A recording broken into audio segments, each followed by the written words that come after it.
उस ज्योतिषी ने कहा कि आपके पिछले जन्म में टॉम क्रूज आपके पति थे, रिचर्ड गियर आपके पिता थे। उनका दिमाग हिल गया। अगर 10 जन्म पहले की बातें याद आ जाएं, तो वो आपको पागल कर देगा। अगर मैं बताऊं कि समीमा में क्या होता है, तो या तो डर पैदा होगा या अविश्वास। आपका अचेतन मन बस ऊपर आकर खुद ही सुलझ जाएगा। अचानक आपको अपना शरीर सांप की तरह रेंगता दिखता है।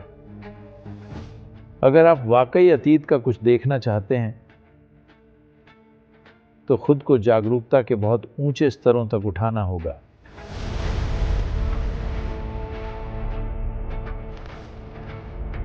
नमस्कारम सद्गुरु। क्या आपने पिछले जन्मों को जानना संभव है? क्या पिछले जन्मों को जानने का कोई तरीका है? मुझे पता है कि बॉम्बे में पिछले जन्मों को जानने के नाम पर बहुत सी बिल्कुल बेतुकी चीजें चल रही हैं। ये चीजें बहुत ही बेईमानी से की जा रही हैं। एक महिला, आपको यकीन नहीं होगा, वो बॉम्बे से हैं। वो बॉम्बे से हैं, पर अब कई सालों से अमेरिका में हैं। उन्होंने अमेरिका में बहुत पैसा कमाया। एक समय उस साल में इस कपल ने शेयर बाजार में सबसे ज्यादा पैसा कमाया था। उस साल वो शेयर बाजार में सबसे ज्यादा कमाने वाले लोग थे। तो आप सोच सकते हैं अमेरिका में एक साल में सबसे ज्यादा कमाने वाले यानी कितना पैसा होगा। ठीक है, उन्होंने बहुत पैसा कमाया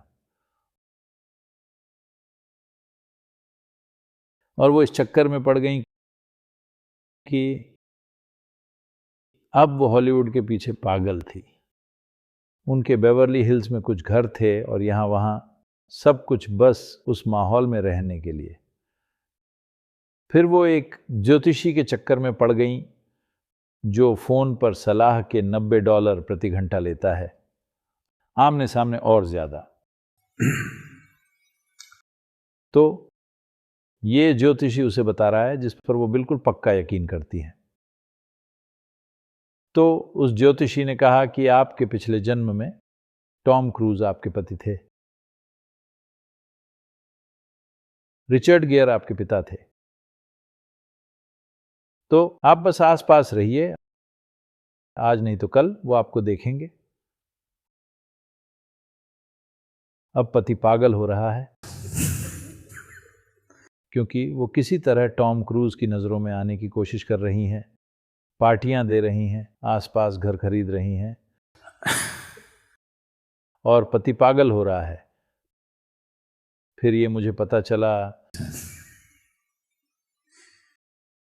किसी तरह वो महिला मेरे पास पहुंची और उन्हें बिल्कुल यकीन था कि पिछले जन्म में टॉम क्रूज उनके पति थे।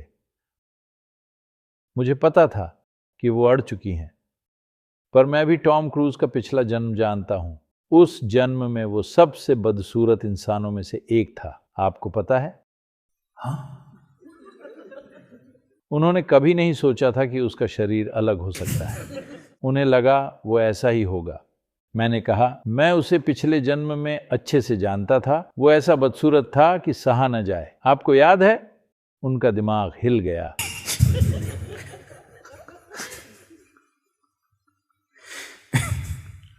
तो पिछले जन्म की बातें लोगों के साथ ये कर रही हैं, उन्हें पागल बना रही हैं और हर तरह की मनगढ़ंत चीजें। ये इसका उद्देश्य नहीं है, ये बस बेकार के मानसिक अभ्यास हैं। अगर आप वाकई अतीत का कुछ देखना चाहते हैं, तो खुद को जागरूकता के बहुत ऊंचे स्तरों तक उठाना होगा, जहां वो यादों की लकीरें काट सके। पर क्या फायदा? अभी इस जीवन में जो हुआ है, आप वही यादें संभाल नहीं पा रहे हैं। 10 साल पहले जो हुआ उससे आप दुखी हैं। ऐसी हालत में अगर 10 जन्म पहले की बातें याद आ जाएं, तो वो आपको पागल कर देगा, है ना? तो कोई फायदा नहीं है। पर साथ ही जिसे आप पिछला जन्म कहते हैं, वो बस मन की अचेतन परतें हैं, याददाश्त के तौर पर। अगर आप खुद को जागरूकता के ऊंचे स्तर पर लाते हैं तो मन की ये अचेतन परतें जो आपको अंदर से चला रही हैं, उन्हें तोड़कर मिटाया जा सकता है। मुझे नहीं पता उन्होंने आपको दिखाया है या नहीं। क्या उन्होंने आपको संयमा ध्यान के कुछ वीडियो दिखाए? ये एक 8 दिन का प्रोग्राम है। ये एक बहुत ही गहन प्रक्रिया है। मुझे लगता है कल भी हमने इस बारे में कुछ बात की थी। अगर मैं बताऊं कि संयमा में क्या होता है तो या तो डर पैदा होगा या अविश्वास। मान लीजिए आप बैठे ध्यान कर रहे हैं, कुछ समय में आप बिल्कुल होश में हैं, पर अचानक आपको अपना शरीर सांप की तरह रेंगता दिखता है। आपको पता है ये हो रहा है, आप इसे रोकना चाहते हैं, पर शरीर सांप की तरह रेंग रहा है। ध्यान से बाहर आकर आप बिल्कुल सामान्य होते हैं, पर ध्यान में शरीर रेंगता है। फिर शायद वो एक चिड़िया जैसे उछलता है या कुत्ते या बाघ वगैरह की तरह चलता है। ये कई रूप ले सकता है।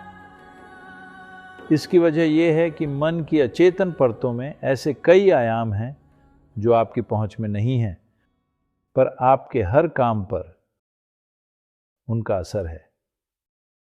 तो अगर आप एक ऐसी प्रक्रिया से गुजरें जहां जागरूकता के ऊंचे स्तरों से आप मन की अचेतन परतों को चेतन अवस्था में लाते हैं, याददाश्त के तौर पर नहीं बल्कि ऊर्जा और अनुभव के तौर पर, तो आप एक बड़े पैमाने पर ये चीज़ें सुलझाकर अपने भीतर खुद को बिल्कुल मुक्त कर सकते हैं। उस हिसाब से इसका महत्व है। पर याददाश्त के तौर पर कुछ याद करने का कोई मतलब नहीं है। ये आपके जीवन को सिर्फ उलझाएगा और बिगाड़ेगा। मान लीजिए आपको पता चला कि आपके पड़ोसी का कुत्ता पिछले जन्म में आपका पति था, तो आप अपने पड़ोसी के कुत्ते को पत्थर मारने लगेंगे।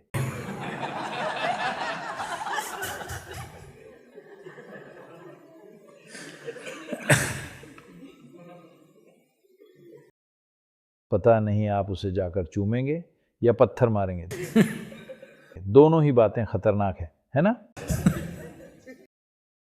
क्योंकि उसे याद नहीं है। उसे पत्थर मारकर आपको पड़ोसी से परेशानी मिलेगी, और आप उसे चूमना चाहें तो कुत्ते से। ये न तो आपके लिए सुरक्षित है न जरूरी है। पर एक अलग तल पर अगर आप इसे अपने अनुभव में ला सकें, यादों के रास्ते जाए बिना, तो ये आपको एक तरह से मुक्त करने का तरीका बन जाता है। संयमा की प्रक्रिया जो हम करते हैं उसे कर्म संयमा कहते हैं। कई तरह के संयमा होते हैं, तो ये कर्म संयमा है। इसमें अतीत की परतें, आपका अचेतन मन बस ऊपर आकर खुद ही सुलझ जाएगा अगर आप एक खास स्तर की गहरी जागरूकता पर पहुंचते हैं। आपको कोई सुझाव या मार्गदर्शन नहीं दिया जाता। देखिए, मन में जो होता है वो कभी भरोसेमंद नहीं होता। मन आपको लाखों तरीकों से धोखा दे सकता है। शरीर में जो होता है वो असली है ना? हाँ, क्या शरीर ने कभी आपसे झूठ बोला है?